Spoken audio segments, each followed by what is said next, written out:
உங்களுக்கான இன்றைய வாக்குத்தத்தம். நீதியினால் சிறப்பட்டிருப்பாய், கொடுமைக்கு தூரமாவாய், பயமில்லாதிருப்பாய், திகிலுக்கு தூரமாவாய், அது உன்னை அணுகுவதில்லை. இதோ உனக்கு விரோதமாய் கூட்டம் கூடினால் அது என்னாலே கூடுகிற கூட்டமல்ல.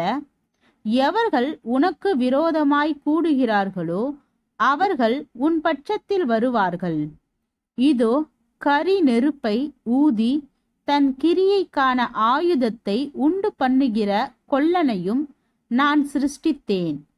கெடுத்து நிக்கிரகமாக்குகிறவனையும் நான் சிருஷ்டித்தேன். உனக்கு விரோதமாய் உருவாக்கப்படும் எந்த ஆயுதமும் வாய்க்காதே போம். உனக்கு விரோதமாய் நியாயத்தில் எழும்பும் எந்த நாவையும் நீ குற்றப்படுத்துவாய். இது கர்த்தருடைய ஊழியக்காரரின் சுதந்திரமும் என்னால் உண்டான அவர்களுடைய நீதியுமாயிருக்கிறதென்று கர்த்தர் சொல்லுகிறார்.